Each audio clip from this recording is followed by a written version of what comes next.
Good evening, everyone, and welcome to the Jeffrey Cheah Institute on Southeast Asian Studies. Well, we are very thankful to Professor Thye, President of Jeffrey Cheah Institute on Southeast Asian Studies, for organizing this public forum and for taking this initiative to bring scholars, experts on Southeast Asian studies to come to JCI to have a discussion with us. And we are thankful to Professor Thye for inviting a very prominent scholar on Southeast Asia, Dr. Beng, who is the Deputy Director of ISEAS of Yusof Ishak Institute, Singapore. As you know, both Dr. Beng and ISEAS are almost synonymous. So the topic that we have before us today is very current, very exciting. Globalization enters a new phase. How is Southeast Asia going to adapt? The brochure has explained the environment that very challenging environment that we are facing today, and I just want to mention just to highlight a few points that we have now a very challenging situation, if not a toxic combination of ethno-nationalism, protectionism, and equality growing inequalities. For example, in the US, it's well known that 1% of the population owns the same share of wealth as the bottom 90%. And in Europe, there's 20% youth unemployment across Europe, and more than 50% in Spain, Italy, and Greece. And with all these difficulties, we have wage stagnation, insecure jobs, and widening inequalities between rich and poor are the factors that lay the foundation of the rise of ethno-nationalism, populist politicians, and anti-globalization sentiments we're witnessing today in Western politics. I think Europe and the rest of the world felt a bit relieved when in the recent Netherlands election, the ultra-right Gilders party did not make it, as the biggest party. And it is hoped that that Europe is now beginning to reverse or rather push back the rising popularity of the ultra-nationalists, those who are against migrants, who are against globalization and are for increasing protectionism. It is hoped that Brexit is a one-off thing, that it will not be spread to the rest of Europe, and Netherlands could very well be the first country that has been able to in a way push back the process. But what is worrying is the United States. President Trump is still acting as if he's the candidate in an election, pushing for more and more populist politics, and with his anti-globalization and protectionism statements and tweets, and his famous tweets.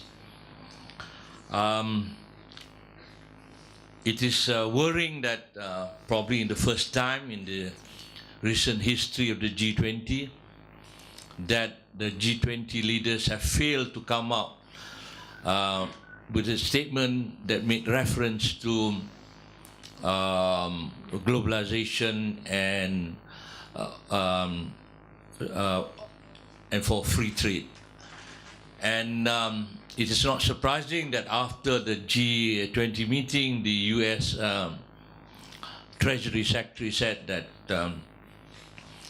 US is going to review all the existing trade agreements after having abandoned the TPP, and they are looking at NAFTA and other, and even at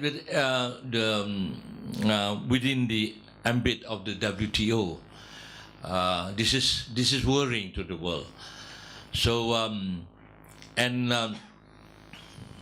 ASEAN countries being having a very open economy with more than 100% of the GDP on trade, ASEAN countries have every reason to worry about this anti-globalization and trends and protectionism. So without much ado, may I invite Dr.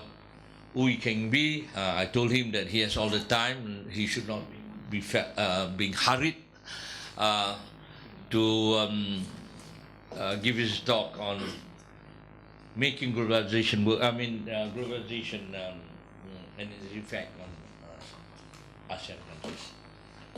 Dr. Ooi.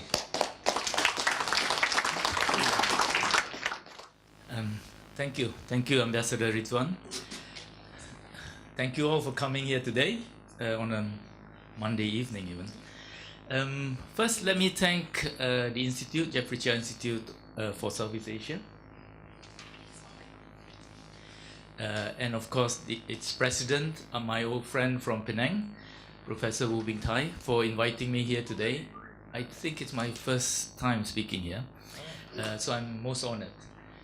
And thank you for your very, very kind introduction. I am not ISEAS, Yusof Ishak Institute.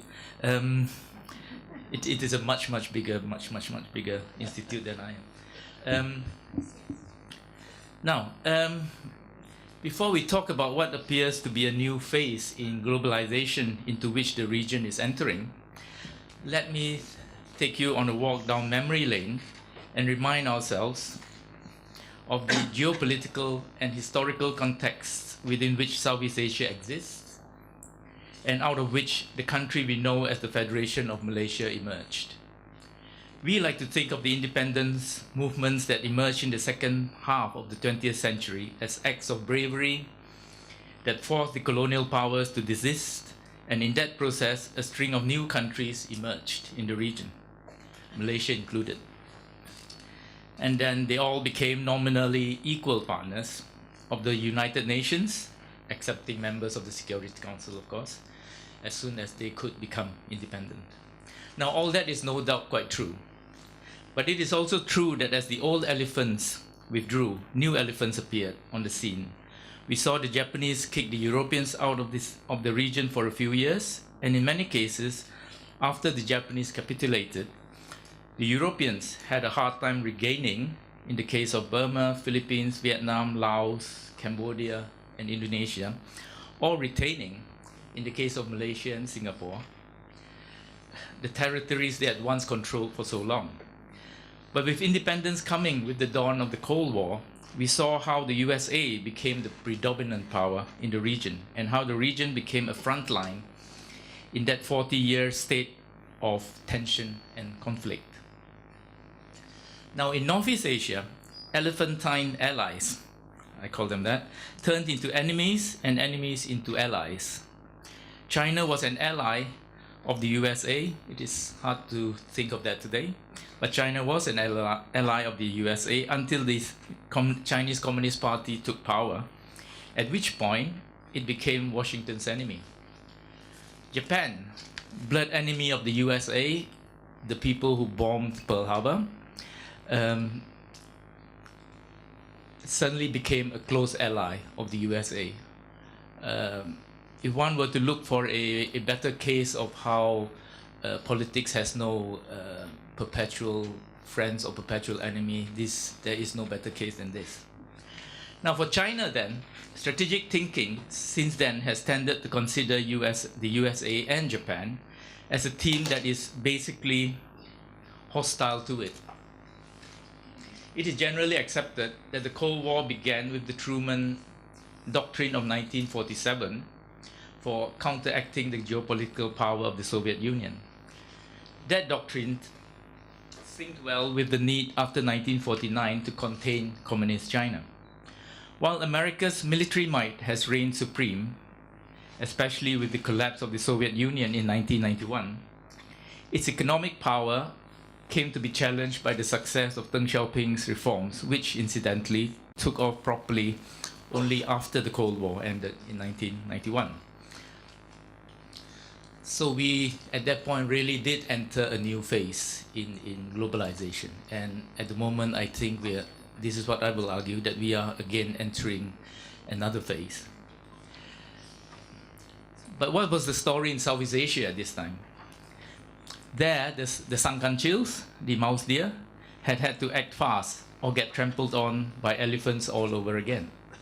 The new countries were already caught up in the ideological battles of the Cold War from the very beginning. And it was only in 1967, after the destruction of the left in Indonesia, that the 5 independent states in the archipelago could agree to work together towards a regional structure that would be stable and mutually beneficial to their strategic interests. Coming together as the Association of Southeast Asian Nations, Indonesia, Malaysia, Singapore, the Philippines, and Thailand framed the future of regional cooperation for all countries located between China, India, Australia, and the Pacific Ocean. With the end of the Cold War, ASEAN began extending its area of collaboration from security to economics. And as communism turned capitalist throughout the region, the organization expanded over the 1990s to include all the northern Southeast Asian countries.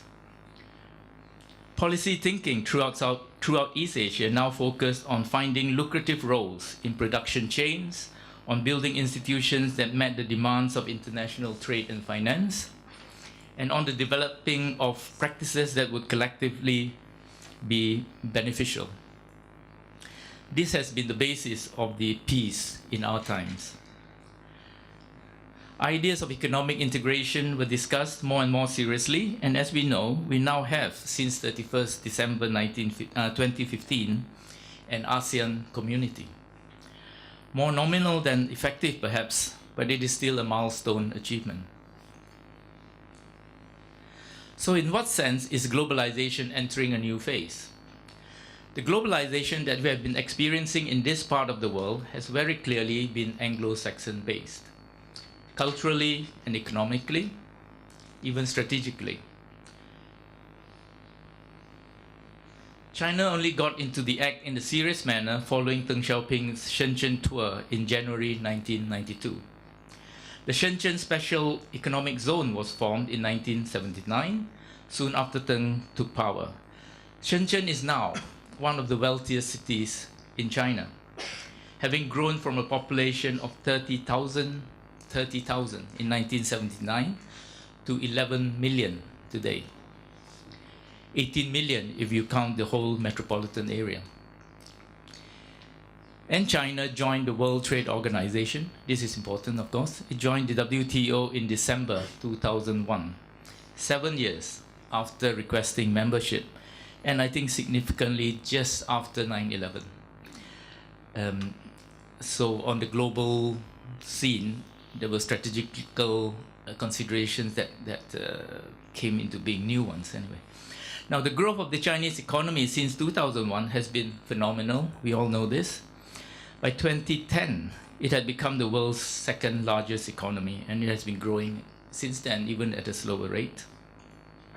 It became the world's second largest economy, its second largest importer of merchandise, and its largest exporter of merchandise. Things move so fast that all this sounds like a very old story by now.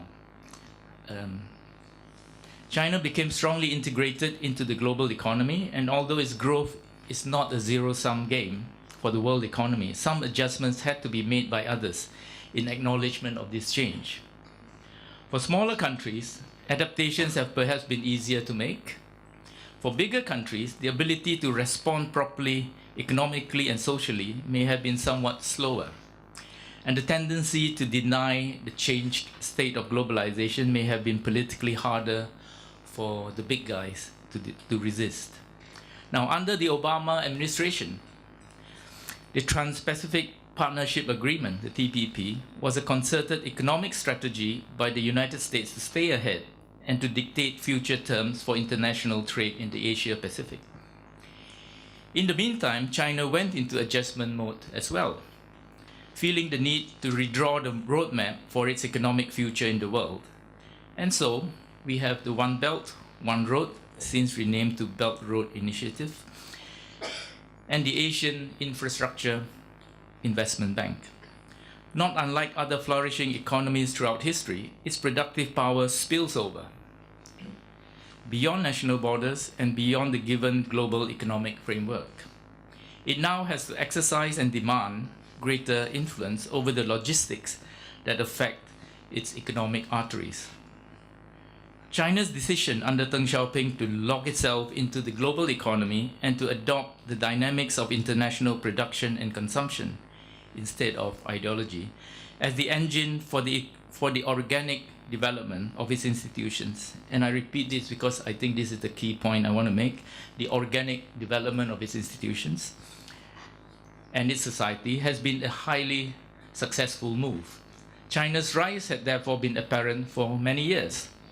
But how its overwhelming influence would play out on the world stage was never quite clear, apart from books painting doomsday scenarios driven more by the author's need to be sensational than by serious historical analysis.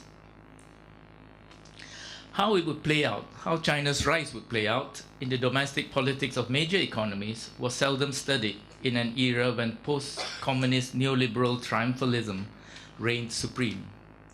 The market's ubiquitous adaptability would work things out, it was hoped. Now, what happened in 2012, last year, with Brexit and the election of President Trump, whose lack of understanding of globalization and of modern history is becoming painfully apparent with every day that passes, are, in a phrase, how the rise of China on the global stage is actually playing out in the domestic politics of countries most affected economically by that rise. There is no de-globalization happening in the world. That would be my point. There is no retreating on the part of China. There is no retreating on the part of most countries in the world. The retreat, quote unquote, and I hesitate to call it that really, is happening in countries that once defined globalization. They still do define globalization in many ways, and a large segment of their populations still benefit greatly from globalization and, of course, are still supporting it. In East Asia, how development is often measured in the minds of normal people is through the notion of social mobility for oneself, but especially for one's children. In a larger sense, it is mobility, social, economic, professional, and physical, that globalization brings to the common man. As technologies develop, the difference between the mobile and the less mobile gets stretched more and more. In developed countries, the reliance on social mobility is weaker. Complaints about the 1% that continues to own more and more are more relevant there than in East Asia, at least for now. What countries like the United Kingdom and the United States also have is a strong democratic tradition. In the euphoria of heightened globalization in the last 2 decades or so, the focus had been outwards, leaving those who were less mobile in their societies dejected and forgotten. But those who were forgotten their one weapon, in the absence of comprehensive ideological alternatives, was the ballot box. And so you had Brexit and you had Trump. In East Asia, because of people's weaker reliance on the vote and their stronger concern with personal and family mobility, the uncertainties of globalization are accepted to a greater degree. After all, times of change are hopefully times of opportunity. What has been unfortunate in America is that the anti-establishment president that was voted in 2016 seems ready, perhaps for lack of understanding, to undermine the soft power that underlines and facilitates the influence and power that the USA exerts on the global stage. Perhaps that soft power is too obvious as a prerequisite of global influence to be noticed. Having said that, initial reactions and worries to the Trump candidacy may be exaggerated by the mass media carousel that the president presently is. Some time is needed before we can have a clear idea of how American foreign policy will develop and how this will affect East and Southeast Asia. The absence of a clear policy several months into the presidency will reflect badly on the US and may prod Asian countries to accept that as the new normal. But I think at the moment it is somewhat still early. This then is the new phase of globalization as I see it, presented in a few minutes. In short, one can see this as how the rise of China actually plays out in detail. Now, in Southeast Asian countries, the belief that their nation-building projects must necessarily be connected to larger economies stays firm. If one considers how each of these countries, insecure and often paranoid, has its own special conditions and interests, then regionalism in the form of ASEAN has been a great success. This success had a lot of prerequisites, foremost of which being the limited but sufficiently strong interest in the region shown by an assortment of big powers. As a political buffer between big powers, the region could aspire to be a zone of neutrality and peace while growing economically and maturing politically. Now, ASEAN may be seen in many ways as an umbrella out in the rain. All the action happens on the outside rim and very little on the dry underside. But keeping the pressure from the downpour equal on all sides becomes the priority of the organization. Membership in ASEAN has seldom stopped any country from pursuing paths in foreign relations and trade. But the lure of bilateralism may now overshadow the less obvious long-term advantages of regionalist cohesion. As with all big powers, we know that China favors bilateralism when it can, and settles for multilateralism when it has to. With a membership of 10, the cultural, political, and strategic interests embedded within ASEAN have become more diverse. As long as next-door neighbors were not powerful and intrusive, these differences were not very significant.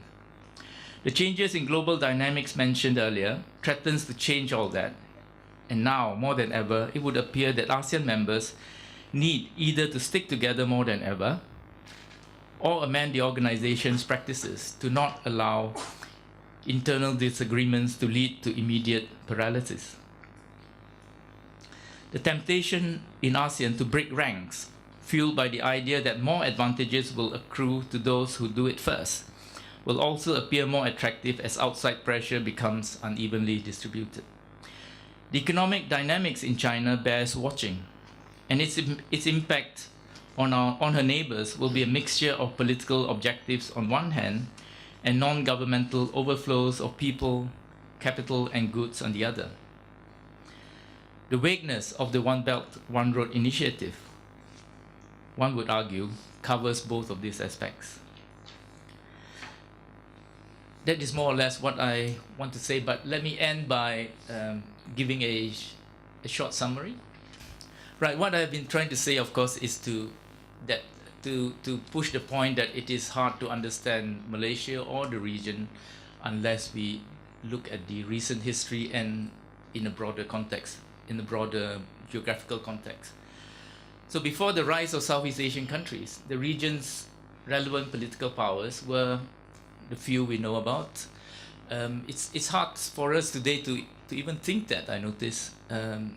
I've been recently working on a book, a history book on the 1950s, and reading original material and all that, and one can see the difference. In the 40s especially, Malaysia did not exist. The idea that there would be a Malaya was, you know, only in the heads of certain people.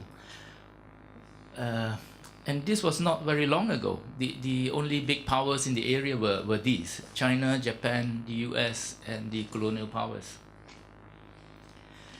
And all others were colonized in different ways, and many quite happy with it, apparently. Then we have the Cold War, and it's important to remember this, that the Cold War was also the incubator for the Southeast Asian nations. After which, each nation, being rather weak, tried to put their act together, get synergy working, and so ASEAN came into being. So for the first 20 years or so, it was strategic concerns that were the most important for countries in the region. But then, with the end of the Cold War, we immediately had the rise, or the re-rise, some would say, of China. And this was done with Beijing, thanks to Deng Xiaoping, very wisely seeing that one has to leave ideology behind and to build a country that had been devastated by war and all sorts of conflicts for 150 years, and where all the institutions were in effect broken down, and a country that was really very, very poor in 1949. And even by 1978, it was still a very poor country. There was no manual to build up an empire like China. But he was smart enough to see that the only way to organically build up, and this is the only way, I suppose, to build up institutions, is to do it organically. All of them must, you know, interlock, was to allow international economics in. And that was why I think he started all these special zones. And whatever international economics needed, that was what China would build. And so from the coast onward, it moved in. And 20, 30 years onwards, we see that it actually worked. I think history will look at this period with astoundment at how well it has succeeded. But we also, or China especially, is now at a point where it has to take its reforms further. But it is a big country now, and its economic power extends to all of us, and it grows by the day, I think.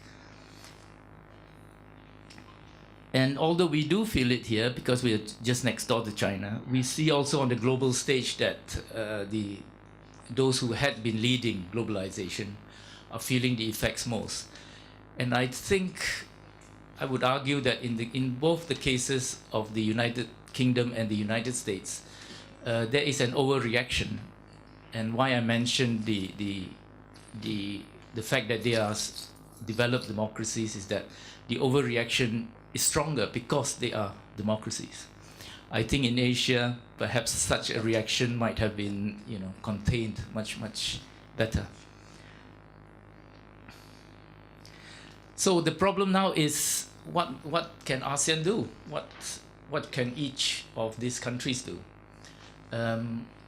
Needless to say, each of these countries will be tempted to act in different ways. And anyway, despite ASEAN's 50 years, countries, the members of ASEAN have always been able to some extent act in a bilateral fashion. But I think the challenge now to ASEAN is getting bigger and bigger, because the temptation will be bigger for member countries to act bilaterally. In a way, I suppose one could say that that's what the Philippines did when Duterte took over. So we had an amazing flip from Aquino over to Duterte, got from being China's enemy to China's wannabe best friend. Yeah. But over the last few months, we also saw that that's not an easy thing to do because China plays its own game. So there is a limit to how far bilateralism can go and how quickly that can take place. To some extent, many have also said that that was what Malaysia perhaps was also trying to do, to break ranks first. Because if you break ranks first, you hopefully get certain advantages that those who break ranks later might not get. Yeah. But that's one tendency that we are bound to see more and more. But what's more important for ASEAN is that it's the way it has functioned so far, which is through consensus. Pressure on that principle is going to be quite tough. So one idea that has been floated, there are people here who are better experts at this than me, is that perhaps in certain decisions, one should use a principle of ASEAN minus X. And if it's about an issue that does not affect Myanmar, say, then perhaps it's enough that the 9 others can decide without Myanmar having the right to veto it. And that simply means a case-to-case kind of solution to ASEAN problems. Now we know that although we do have an ASEAN, nominally, an ASEAN community, we do see that many ASEANists, they are very quick to remind anyone who says that there is an ASEAN economic community that's not true. It's only ASEAN community. It's actually ASEAN community. While in principle we know that it is an economic community, right? The other areas, sociocultural and the political side, that's always been, things that are on the agenda because it looks nice, because it makes the whole process look more holistic. We might be entering a period where there will be more pressure on perhaps political integration, maybe in certain areas, because the pressure from outside will be more. But for now, in the short term, before all these bigger changes happen in ASEAN, and changes that might actually change the essence of ASEAN itself, and that might be something that we don't want to do too easily, too flippantly. It's I suppose to engage with China and its institutions, with its intellectuals, track 1, track 2, whatever, and bring forth the difference between what an empire, if I call China that, how an empire thinks, and how we small countries in Southeast Asia needs to think. My sense is that there is a big divide, and we don't really understand each other's way of looking at things.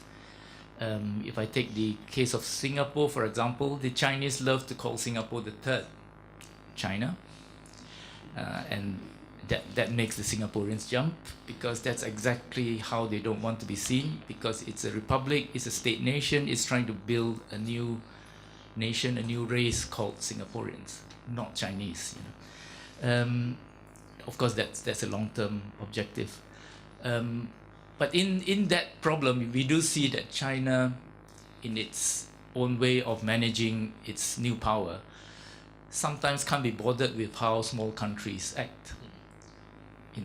The way bullies do in school backyards. And to some extent, how do you blame the bully?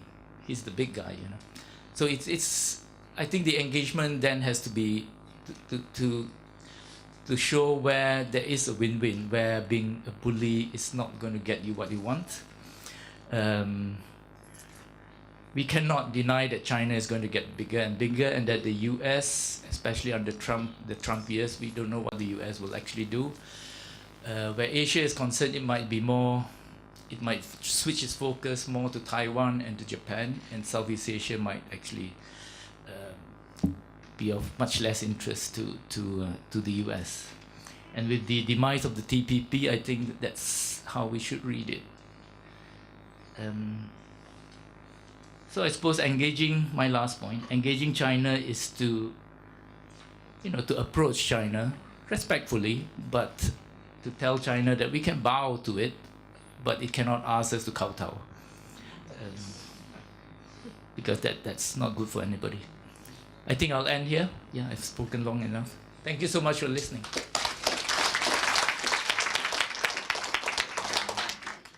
Well, I'm just attracted to 2 points or 3 points made by Dr. Uy.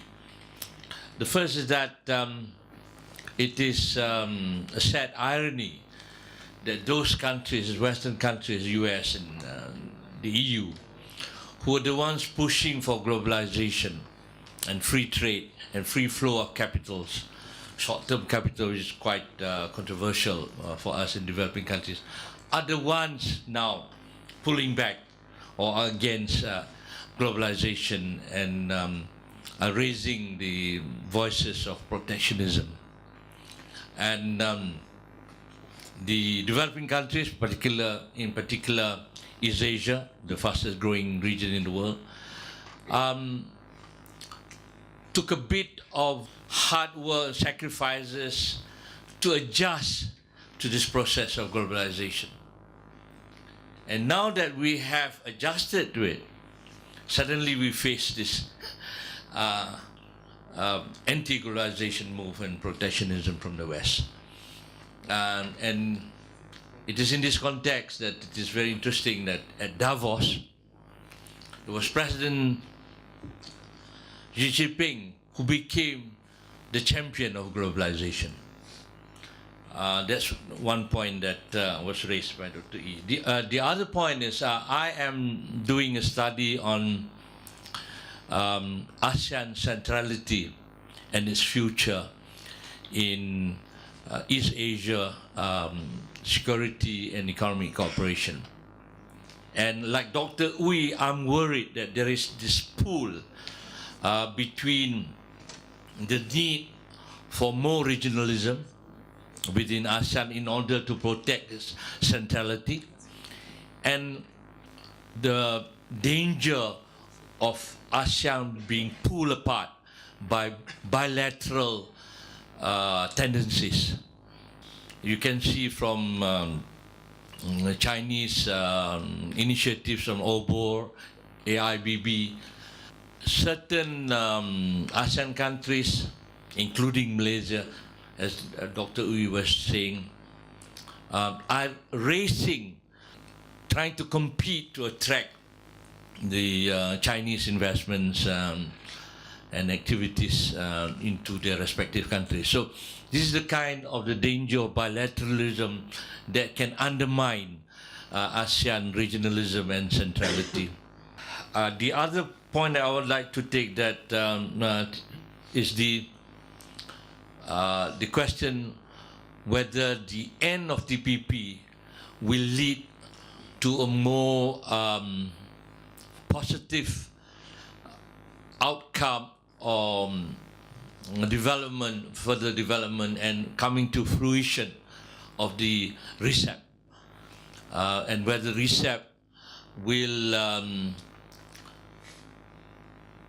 take the place of TPP, or whether RCEP will bring the countries of the region together to push back the dangers of anti-globalization.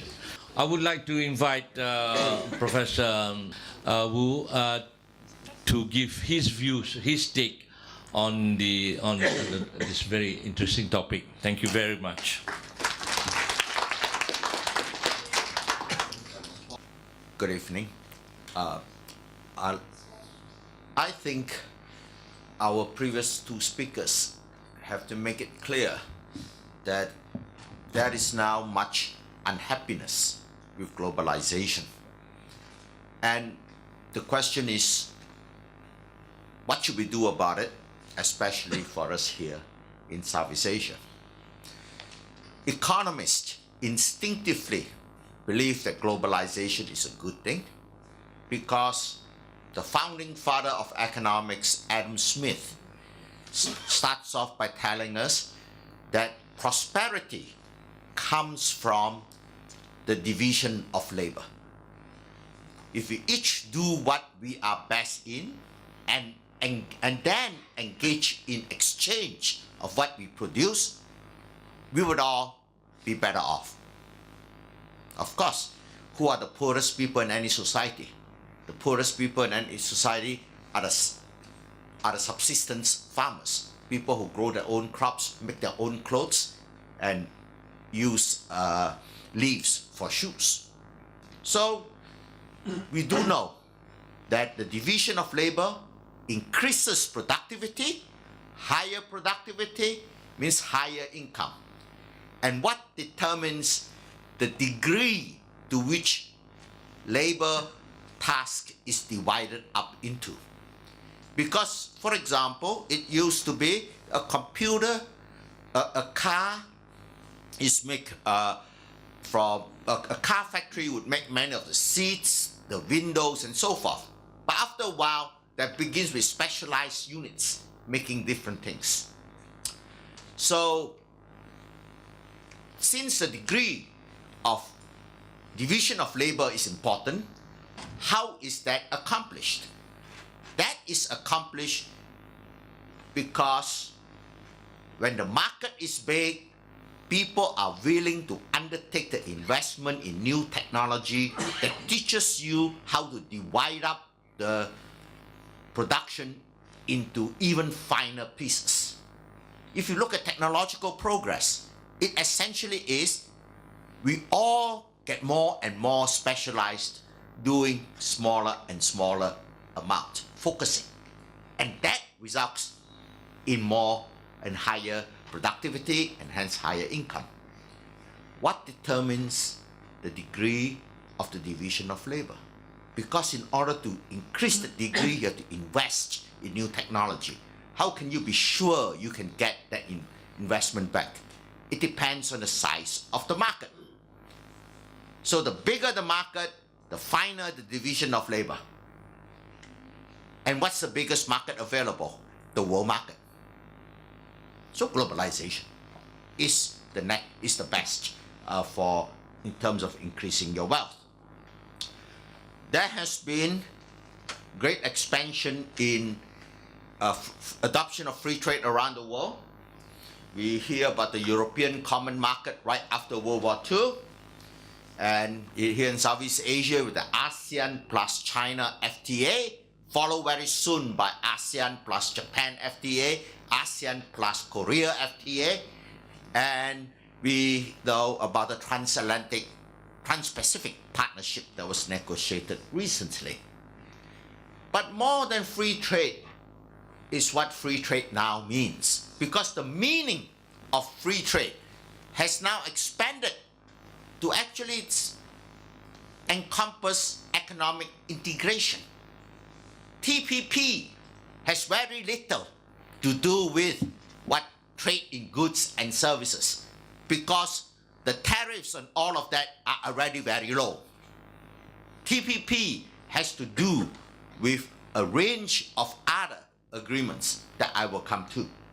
But the first expansion of the term free trade into economic integration meant you open up your country to investments from elsewhere, movement of capital, and the Europeans went beyond that to include movement of people.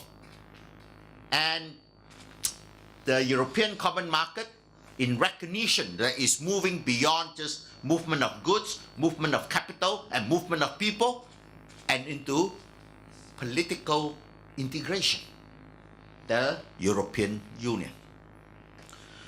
And Asia has been a great beneficiary of globalization.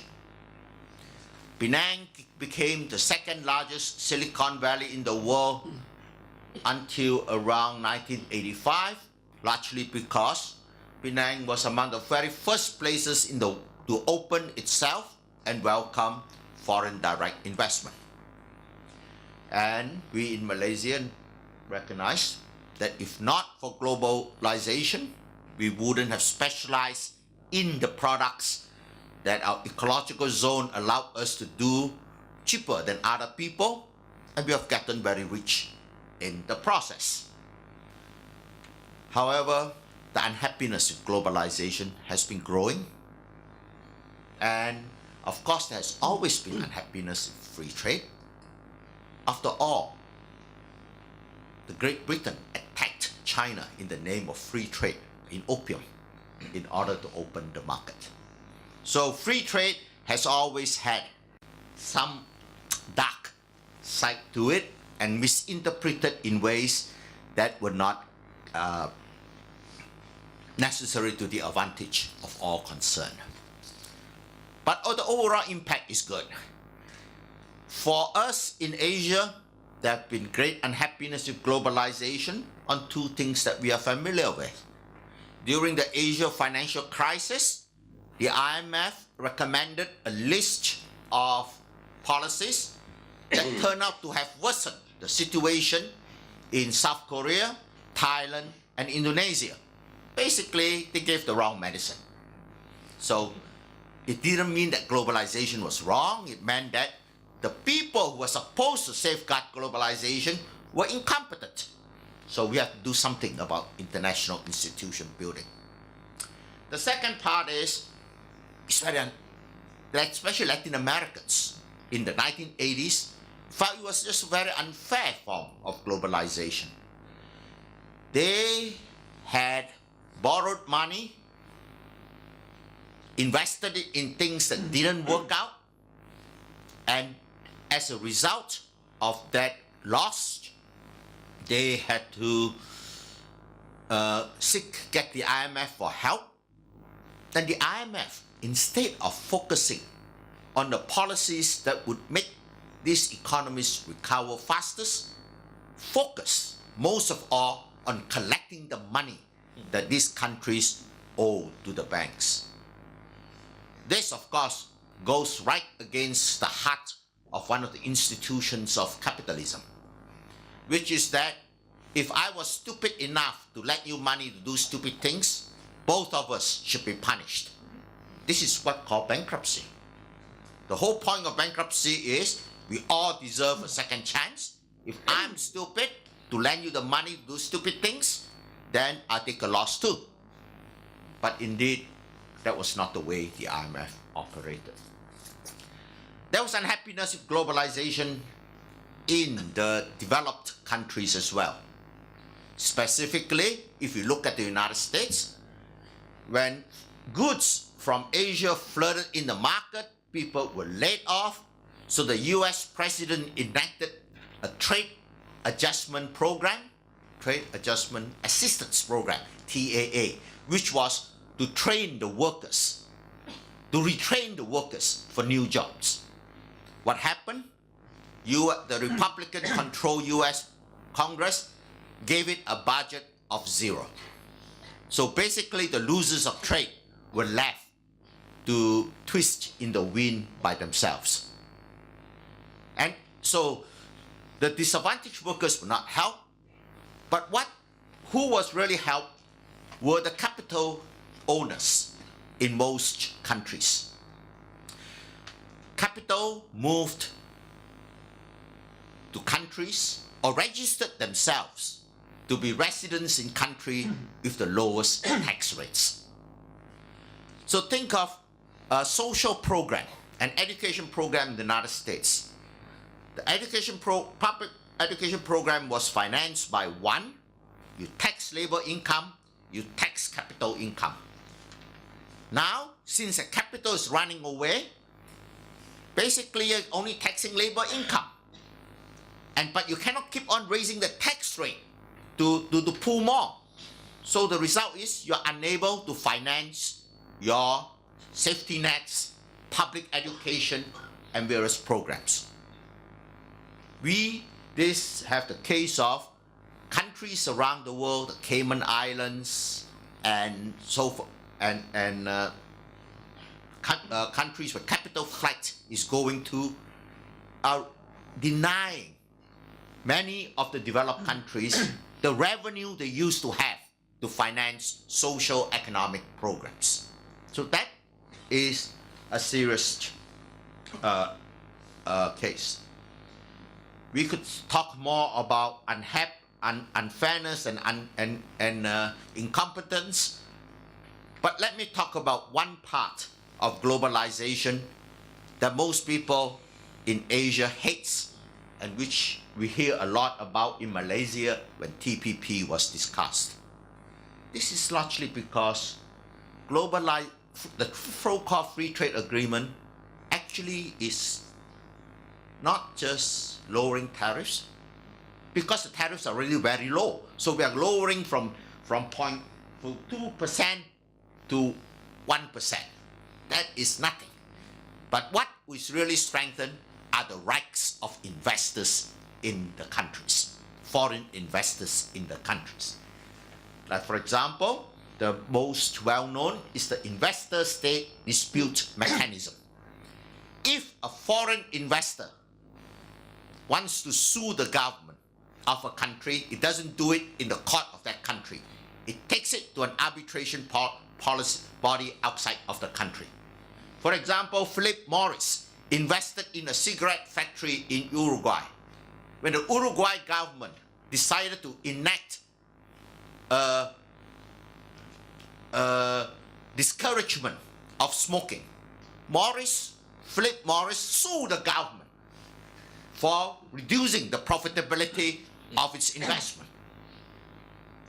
And an American company produced toxic chemicals in Canada that was traded, and then the chemical was deemed to be too toxic to be traded, so Canada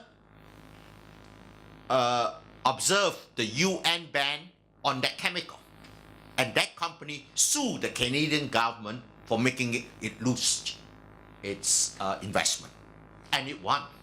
Philip Morris lost, but the other country won. So basically, there's this threat to the sovereignty of a country that is going on. That is the part of globalization, which is basically to the benefit of multinationals. But of course, there are costs to globalization, but it doesn't mean, in my opinion, that therefore it deserves to be reversed. Because I think many of those objections to globalization could be addressed with other policies without rolling back globalization. For example, the narrowing of the tax base because of the flight of capital to other low-rate countries. What you got to do is all the major countries in the world agree to a certain minimum rates of taxation for capital, and they would not go below that. That would stop, that would retain the fiscal capacity of the government to tax. And what I would like to move on to now is to tell you that the reason why I oppose deglobalization is not only because we have methods of dealing with the problems, but which have not been adopted so far, but I'm optimistic that we could prevail upon governments of the world to adopt those policies. I want to remind us what happened the last time when there was deglobalization. The last time there was because this is not the first time the world has been globalized. The first time that the world was very, very globalized in 1914. There was free trade and a lot of trade because most of the countries in the world were colonies of the European powers. And so there was free trade movement, integration, and so forth. It was a very unequal form of globalization, but it was globalization, and it did bring prosperity to the different places. What happened when there was a reversal of that process? The reversal of that process started after 1929 with the collapse of the US stock market. That financial crisis led to a slowing down of economic growth in many countries, and they each reacted to protect themselves by enacting tariff. The book by Charles Kinderberger, The World in Depression, make two important points. The first one is the reason why things got so very bad was because we locked out each other's goods from our markets. You cannot sell to me, but I also cannot sell to you. And as I said at the very beginning of this talk, what's the secret of prosperity? It's the division of labor. And once we stop trading, we cannot have as great a division of labor. And so we are poorer. So that was obvious. But the second one that Kinderberger stressed, which I want to talk about, that is what that is now known as the hegemonic stability hypothesis. This long phrase carries one idea, which is that for there to be stability, there has to be a leader who can lead, who can punish people who do not participate in the solution of the problems. If you look at the world before 1914, the UK was the global power. If you look at a map of where British colonies were, the sun never set on the British Empire. If you look on the map and you ask which country the United Kingdom has not attacked in the last 100 years in 1914, there will only be 6 places in the world that the UK has not attacked. Basically, it was the dominant power. It set the tone and kept everybody in line, and the system worked. But what happened was, by 1919, after the end of World War II, it was no longer the monopoly power. A new giant had appeared. It was the United States. So there were 2 giants on the stage. And the result was a leaderless world. Because it was a leaderless world, people just acted in their own narrow interest, and we had protectionism. So it is only after a true hegemon appears once more, that will be the United States in 1950, that we have stability of the economic system. So the important idea is, if you got more than one giant, the system is unstable. That is the Kinderberger hypothesis. Well, the question today, what is the new globalization? The United States, in purchasing power, is as large as the United States. No, I mean China is as big as the United States. So there are at least 2 giants. The question is, are we in the transition to an outcome where China would be the global hegemon?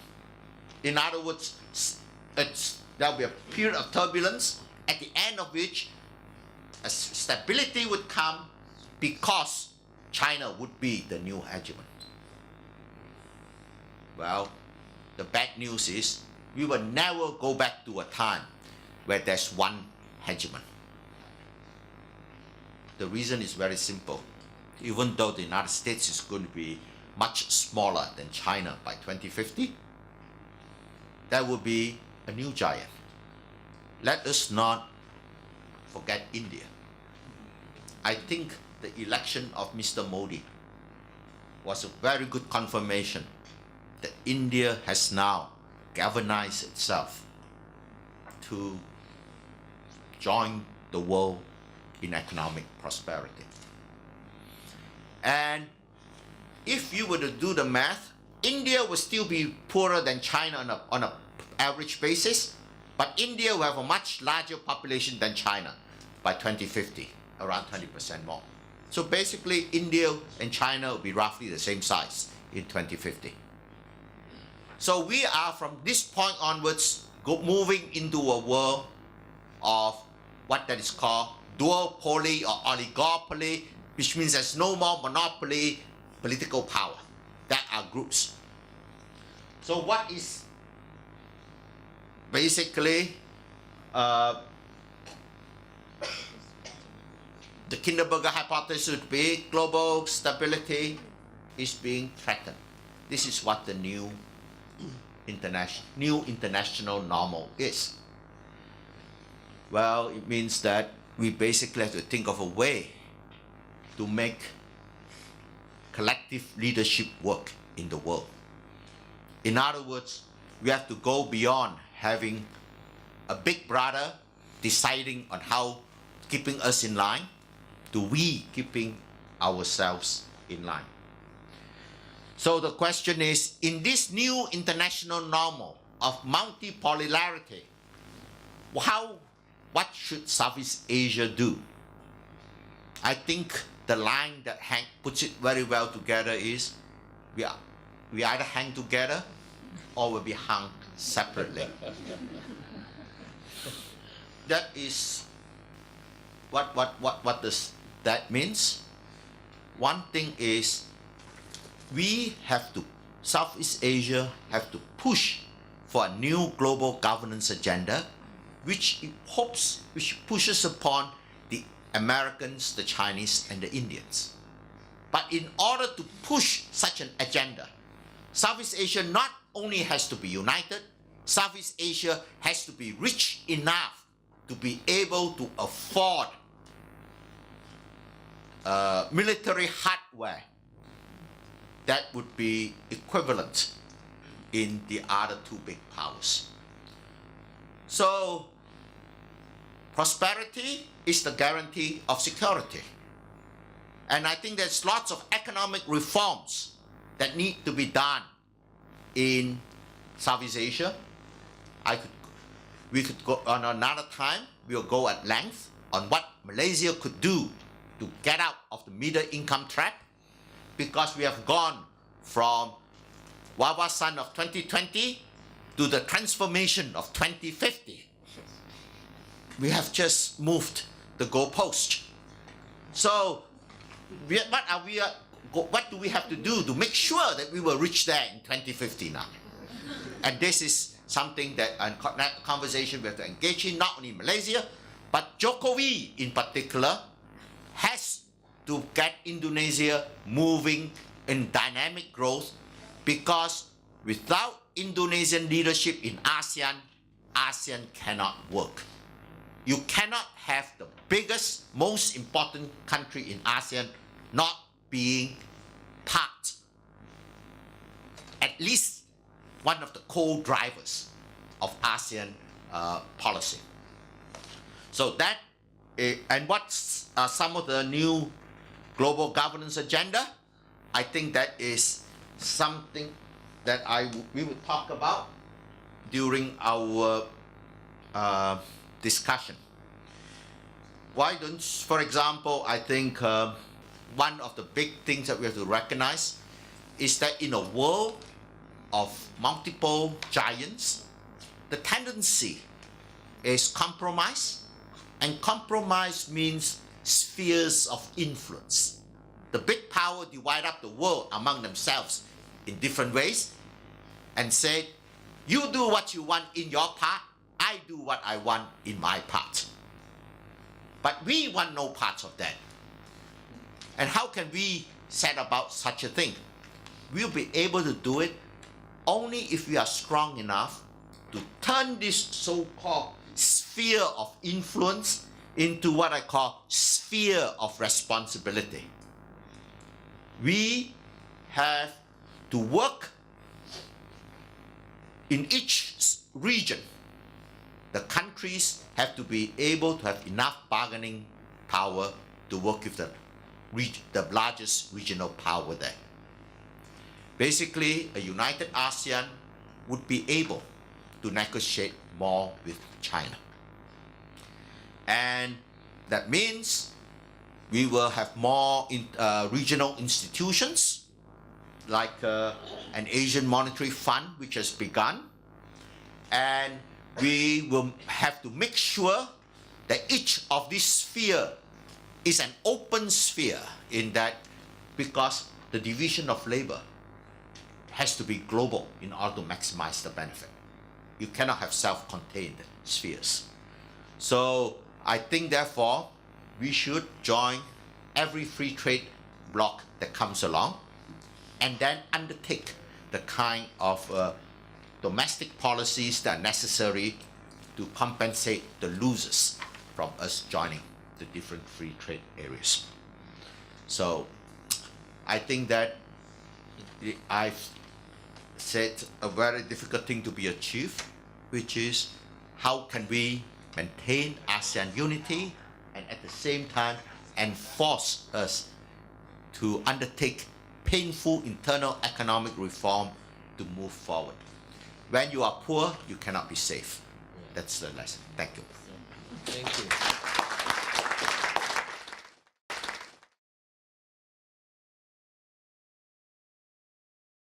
Great presentation. I like that. Well, just before I open up the floor to discussion, to question and answer, I have a take on this, which is more or less the same as Dr. Wing has spoken just now. I believe that we are moving from the unilateral world to what I call a multi-hub, multi-partnership architecture structures in international relations. And that there will be hubs, multi-hubs and multi-partnership. For example, I attended last year a very interesting meeting of Shanghai Cooperation Organization. And clearly, China and Russia are trying to make the Shanghai Cooperation Organization as one of the multi-hubs and multi-partnership. And in this respect, they are trying to link CSO to ASEAN, and they are bringing in India and Pakistan and CSO. Turkey and Iran have applied for membership to join the CSO.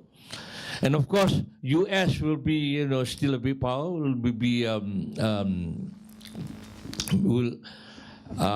have its own hub as well. And then the European Union will have its own hub. But at the same time, this, in the new structure, there will be many multi-partnership.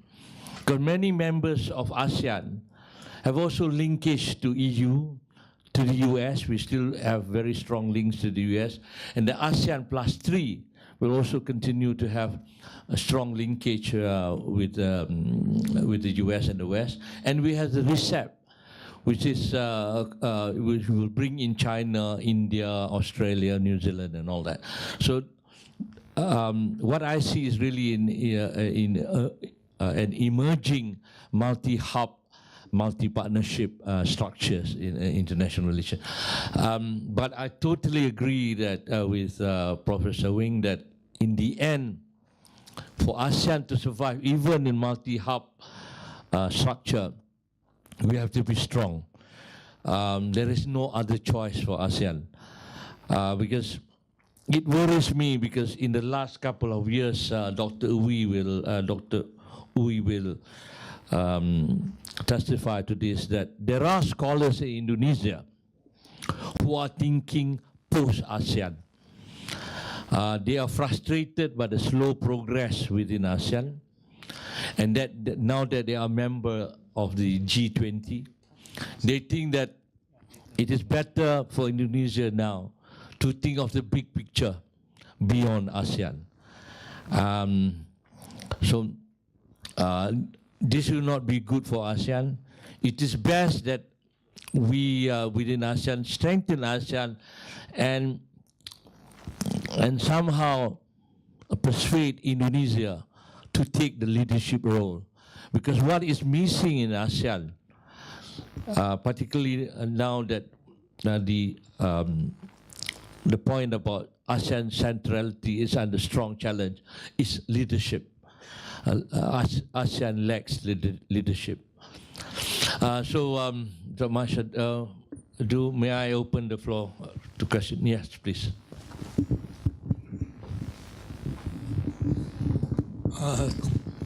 Thank you, Professor Wu Thye, Ambassador Redzuan Kushairi, Dr. Thye, Tan Sri Raymond, ladies and gentlemen. Do you know why there was a British Empire in which the sun never set? Because God doesn't trust the English in the dark.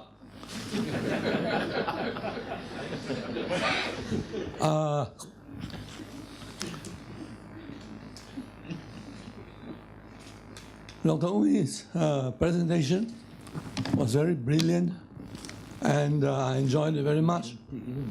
But I suggest that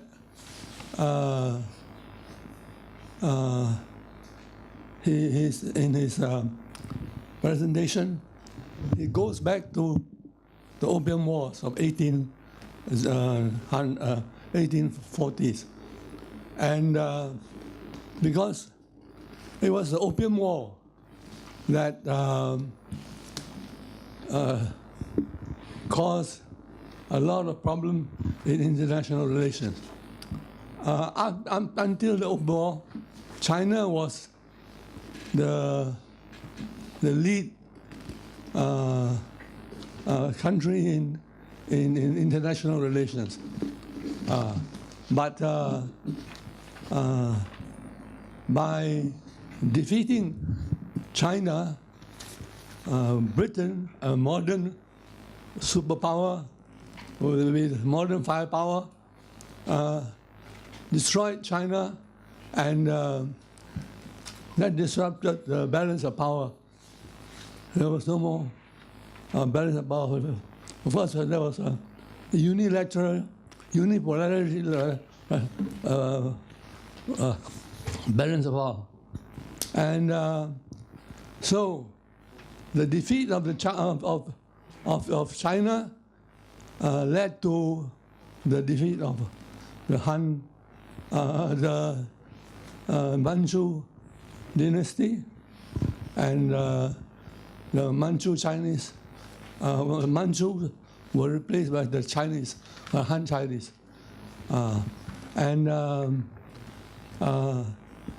so the Opium Wars were very crucial in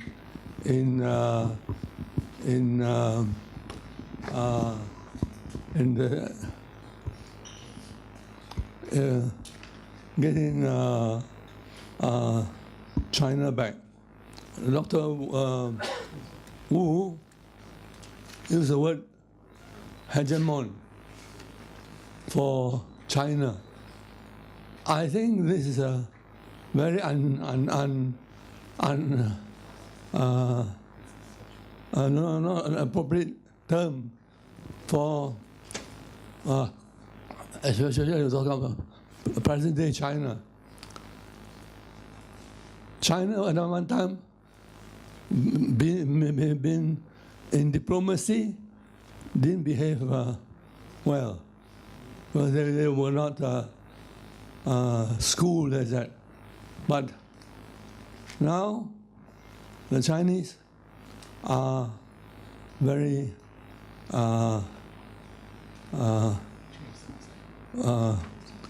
very competent in what they do now, and the Chinese television uses English, and I think look upon China today as a partner and not as a potential rival.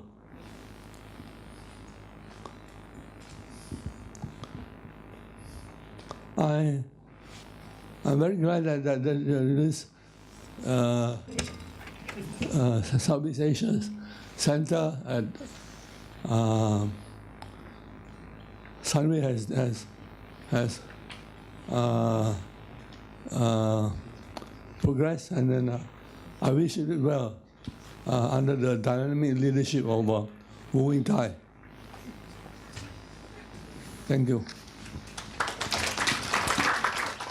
Prof. Wu, I really enjoyed your style of delivery, and I think and I hope you're right that ASEAN wakes up and finds its feet, although I very much doubt it.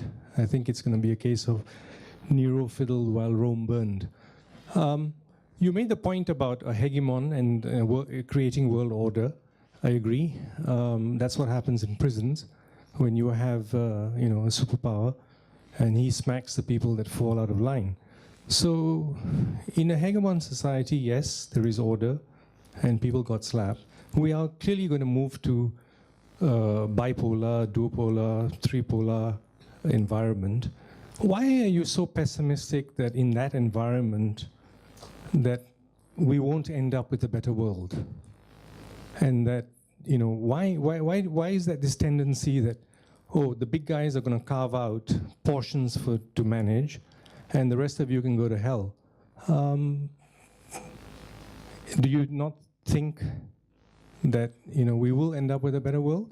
Thank you very much. It's been fascinating listening to all three of you, including the chairman, who was almost a panelist. But the topic, globalization enters a new phase. I would have some problem with it.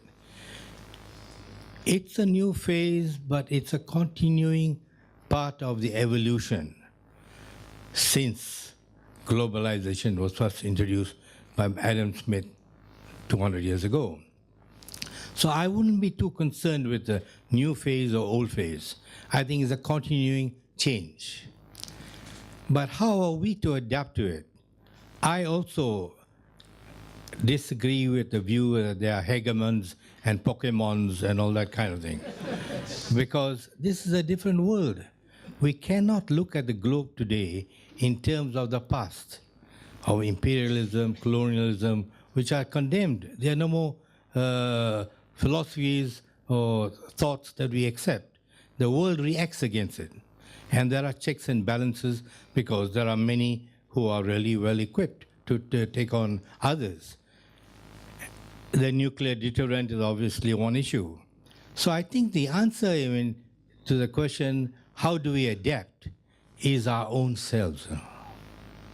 Instead of thinking of the forces that may affect us, which I don't think can be so strong today, I think we in ASEAN must do much more to get united and trade among ourselves, go beyond just the peace and security, and really do more in the field of education, in terms of the quality, in terms of our good governance, which seems to be lacking. If we equip ourselves with good governance, I believe, we can take on the world. Come what may, I mean, the waves of change will occur. We cannot stop that historical process. So I'm saying in the end, instead of looking all around and wondering what's going to happen next, let's look at ourselves and see what we can do to improve ourselves within the country and within ASEAN. Thank you. I'm interested to refer to the string of pearls strategy of China, and in particular look at the social impact of this new strategy. In particular, there has been fears of mass immigration. I'm looking at 3 examples, Addis Ababa, Sri Lanka, and here in Iskandar, about FDI, mass immigration, and the social discontent, which reminds me of a saying by a Malaysian many years ago, that just because globalization is upon us, it does not mean that we should lie back and let our predators destroy us. There's been fears expressed about dilution of sovereignty because of this mass immigration, and I would like your views on it. Thank you. I have this question directed to both Dr. Wee and Professor Wing. Especially to Dr. Wee.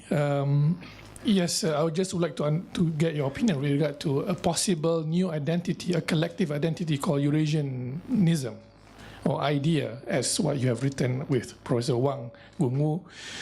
In our effort to create this new balance of power in our region, because we all know in Malaysia, the Malays are quite, we need to assuage the fear of China as a hegemon, as a benign hegemon in this region or in Asia. So there must be a new collective identity that could really bind us together with Russia in that matter. Or new fear that binds together. Or new fear, yeah. So how is that possible? I mean, if we are now moving beyond ASEAN as our identity. Thank you. Okay, thank you. Feel free to answer every question that comes. I'll try to, I'll try to Answer whichever questions that make you look good. Okay. I think I can answer, well, with one shot, I think I'll try to answer quite a bit of what has been asked about. Starting with the mention of the Opium War, that gets me to thinking about, I suppose globalization, like Prof was saying in his talk, that there was one that became obvious with the First World War, right?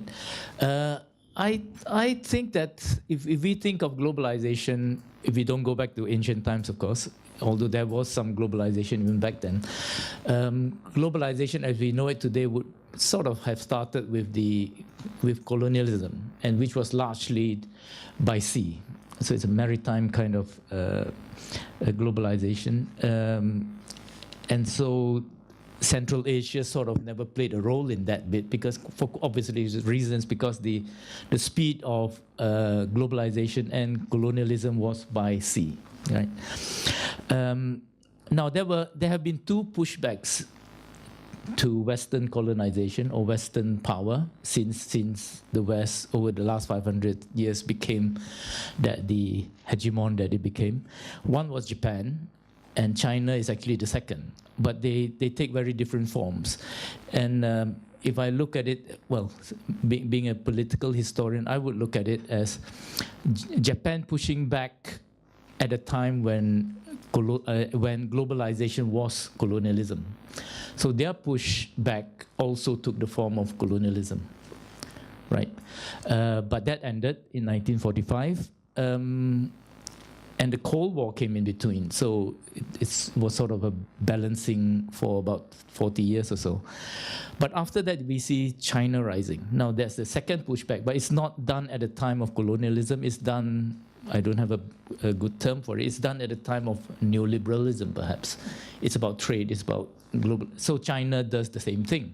So the pushback from China does not take the form of a military invasion like Japan did.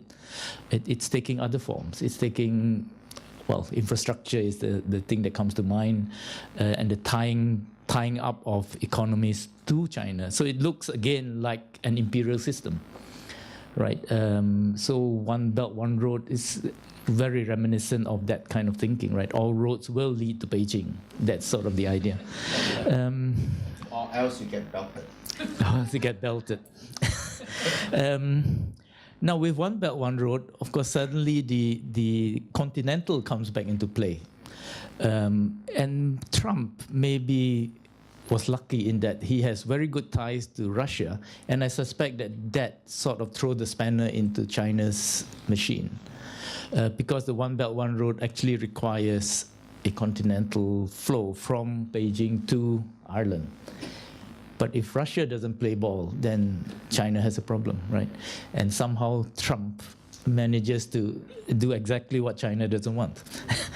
Unless the Russians had elected Trump. Oh, yes. I didn't want to get into that one.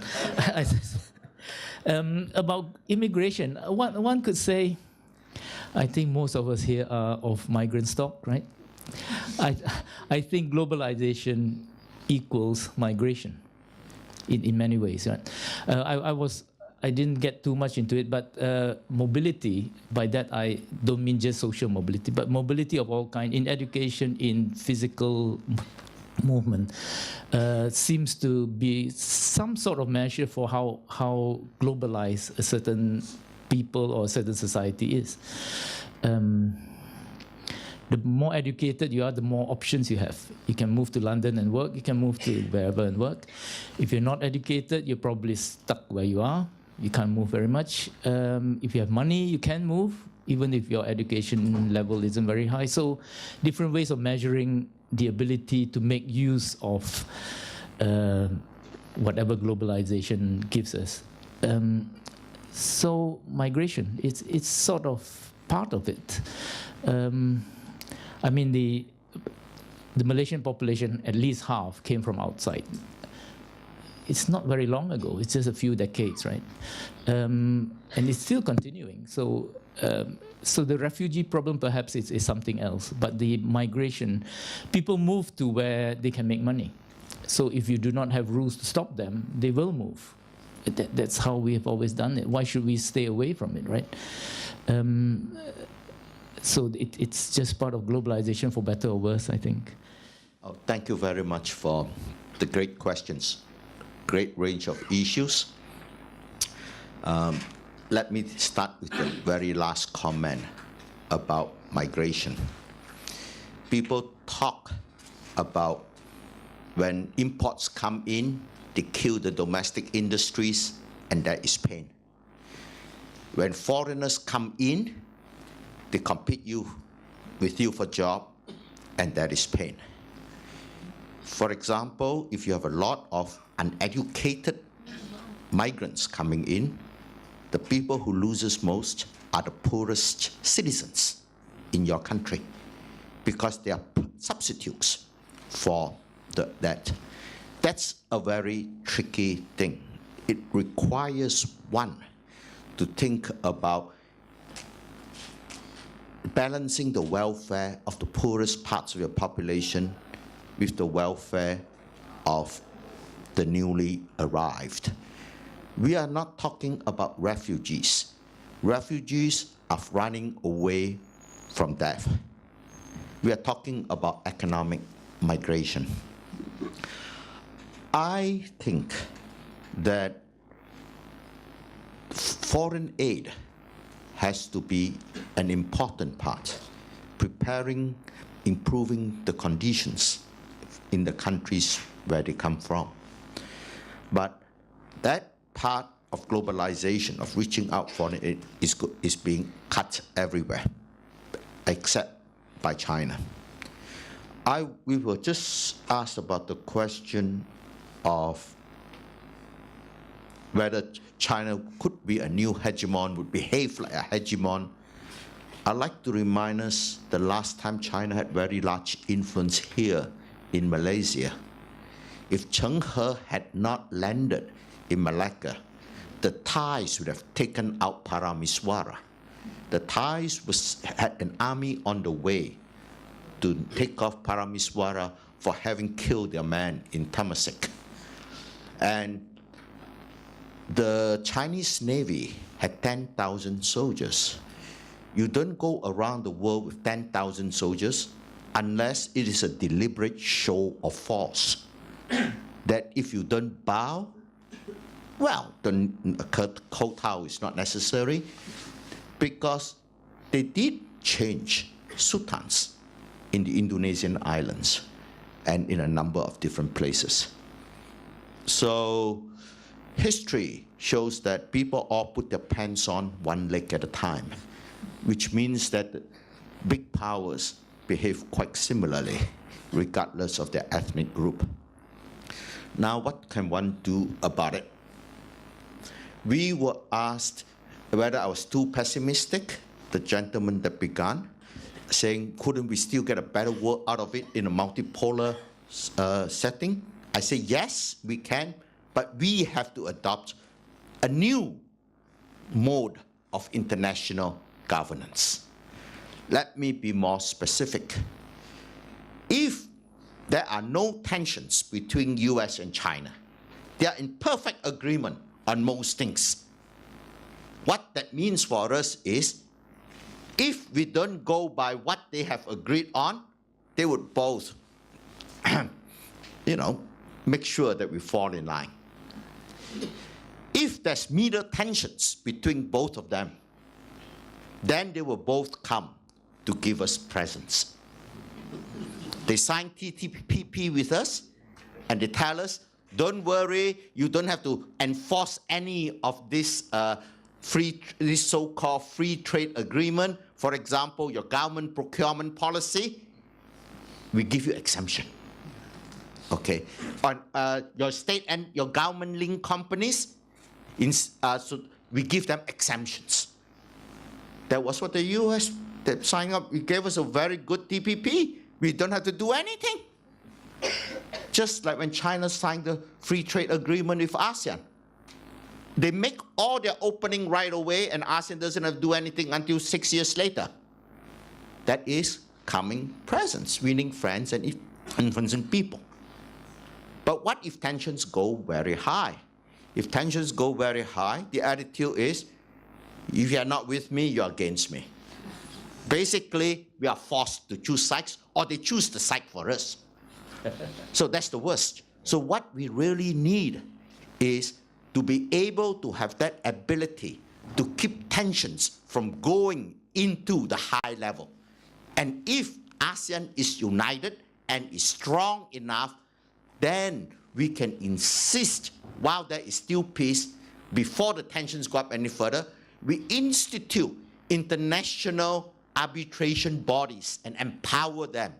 For example, we strengthen the United Nations, strengthen regional arbitration agreements, zone of neutrality and all of that. But they would never listen to us unless we are strong and united enough. We've got to be rich enough to be worth a border. And we talk about, even if you're rich enough, we still need regional leadership. Why has there been no regional leadership?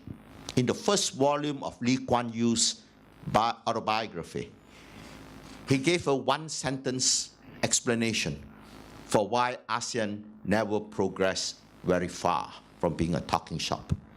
There was no leader because Suharto couldn't speak English. Yeah, he couldn't talk to these people. And he felt very uncomfortable in that setting. But those things have changed. The new Indonesian leaders, especially increasingly over time, would be able to deliver, would be able to engage in the world on a more equal basis. That's the thing. Like when Jokowi attended the G20 meeting in Beijing, Bambang, the previous president, had a PhD from an American university. In every G20 meeting, he speaks in Bahasa Indonesia. Jokowi, the carpet salesman, spoke in English. And it was a big hit in Indonesia. They were so proud, even though his spoken English is almost like that of our Deputy Prime Minister at the United Nations. So we are doing pretty well to begin with. So I think that things have changed in Southeast Asia. We have a leader that is willing to come forward. Now it is undertaking the economic reforms that will produce the prosperity that gives us the bargaining power to insist on an international regional governance that would prevent the heightening of tension between China and the US in the region. Thank you. Thank you. Just a few words. Regarding OBOR, I think ASEAN and CSO and EU have to be involved in the process because there has to be more clarity regarding OBOR. And I think only by participating, engaging China in OBOR, that we'll be able to have some influence on the governance of OBOR. I think by rejecting OBOR altogether, by not participating, as the case of US and Japan, then these countries will not be able to be in a position to be involved in putting getting China to bring about better clarity and governance. And this is where, in the case of the Shanghai Cooperation Organization, I was there when they discussed OBOR. And there was a Chinese explanation, in fact, many questions asked by the participants and for the Chinese to explain about OBO. So my point is that you have to be involved, you have to be engaged in order, because the challenge is big. There's no guarantee. It is a big strategic, geostrategic a policy of the Chinese on OBO and the IIB. But it's important that we be part of it and be involved and be engaged with it. And then on ASEAN, really, I've been doing a study on the centrality of ASEAN. There's really no choice for us. It's either total failure, that we are divided because of what Dr. Wee said, that on bilateralism, which will divide the ASEAN, or we have to somehow try and focus more on regionalism and strengthen, because it's only when we are strong that we can deal with the big powers, with China, and the challenging environment in the region. So that's about it. Yeah, thank you. I suppose the topic is very much in response to Brexit and the rise of Trump's and the rights. That's very much an outcome of economic the inequalities due to economic globalization. But there's another part of both issues. That's actually the conflict between the Muslim world and the West.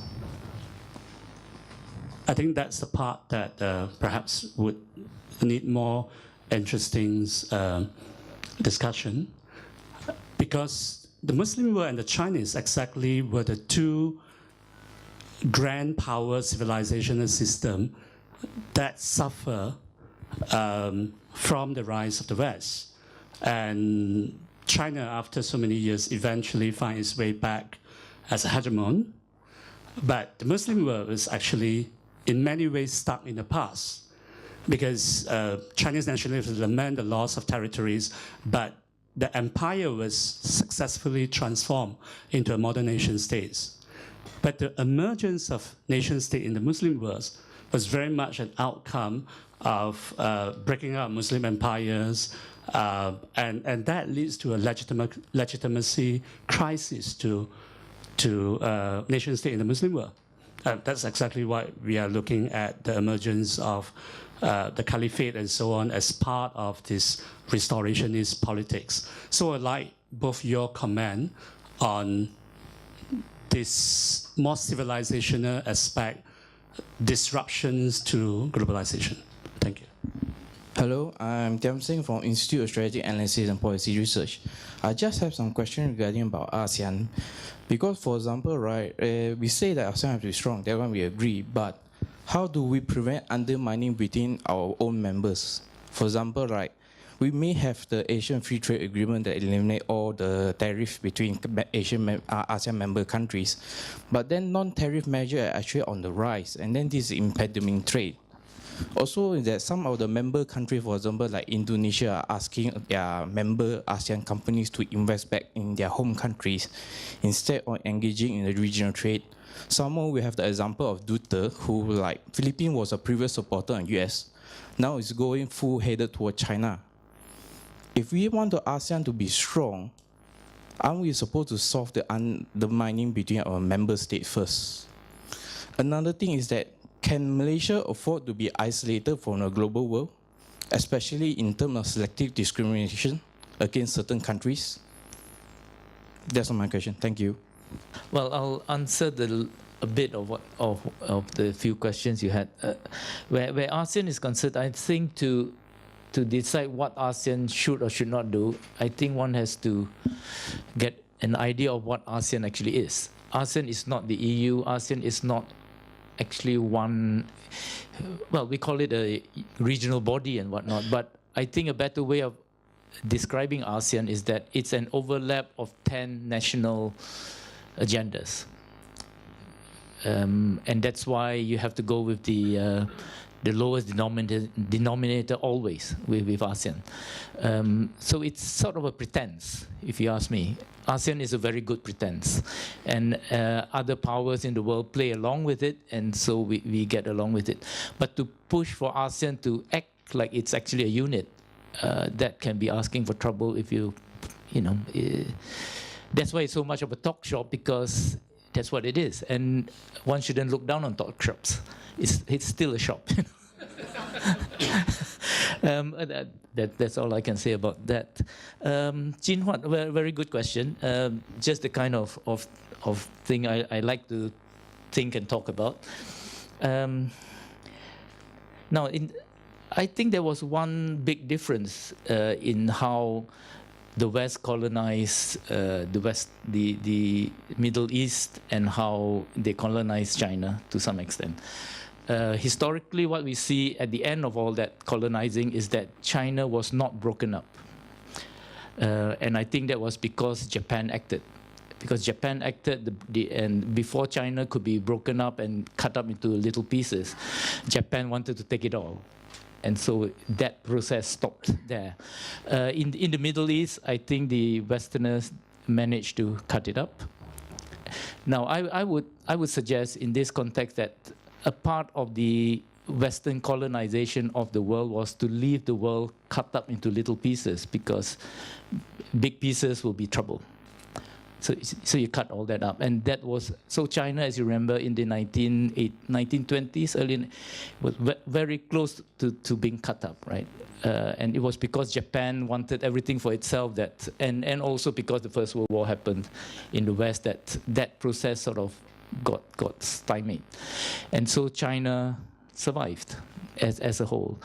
And that is why it's so important to the Chinese mentality that China must remain one. It must never separate, including Taiwan, including Hong Kong.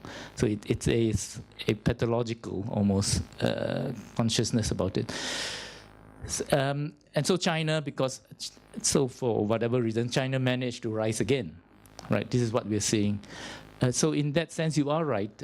I think it's a good way of describing that. The Ottoman territories were cut up, and also because of how what the Ottoman Empire was. It wasn't all that much of an integrated thing, right? So it was ruled with quite loosely, and so it was easily cut up as well, and was a very diverse empire anyway. And so it couldn't rise again. It no longer had a center.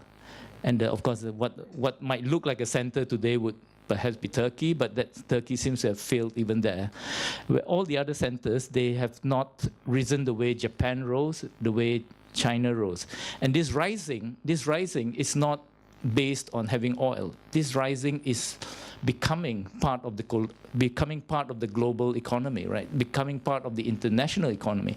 So China rises by becoming part of the world. It did not rise against the world, which is what makes it so difficult for the US and for other countries to actually push back. How do you push back your Siamese twin? So that's where the situation is with China, I think. The Middle East, I think it is a problem, because it's sort of a broken up empire that's. I'm sorry that we are past the hour, so I'll make it very short. The first comment is, how could, and which is in line, he says it's a talking shop and has been, and he said, how do you get them to work together? I appeal to the concept of enlightened self-interest. In other words, when you realize that if there are certain things we adopt and we are better off as a group, all of us, that is an argument that sells and mobilizes people. And this is what good political leadership is.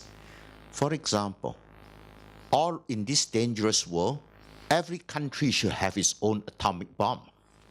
That's one way to think about it. But once you think, if everybody has an atomic bomb, you know it's an awfully dangerous place. Enlightened self-interest necessitates that we have restrictions on nuclear proliferation. Similarly, enlightened self-interest tells us we have to agree on a climate change treaty.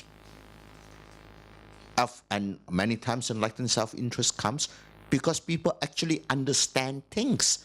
Unlike Donald Trump, when you understand things, you undertake actions that whereby the whole group will be made better off. So I think as ASEAN society progresses, people understand enlightened self-interest and would adopt it, and hence outcome would be a lot better.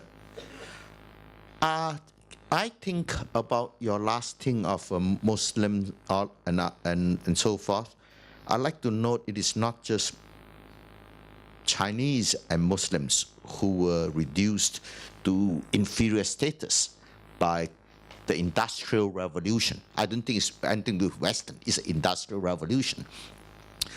India, a great civilization, no less. Inca and the Mayas, no less. But what have we seen? The revival of China was it's not an anomaly. It's not the only place that is reviving. I think we're seeing that in India right now, 30 years after China, 40 years after China begins. So you cannot rule out that the same thing would not happen in the Muslim world. I'm very optimistic that as these societies grow, enlightened self-interest and handling of the world would come with it. And in that sense, I do think we are in for a better world, but we have to work hard for it by becoming richer. Well, with that, I'm afraid we are running beyond our scheduled time. May you all join me in giving our hand to these two wonderful speakers.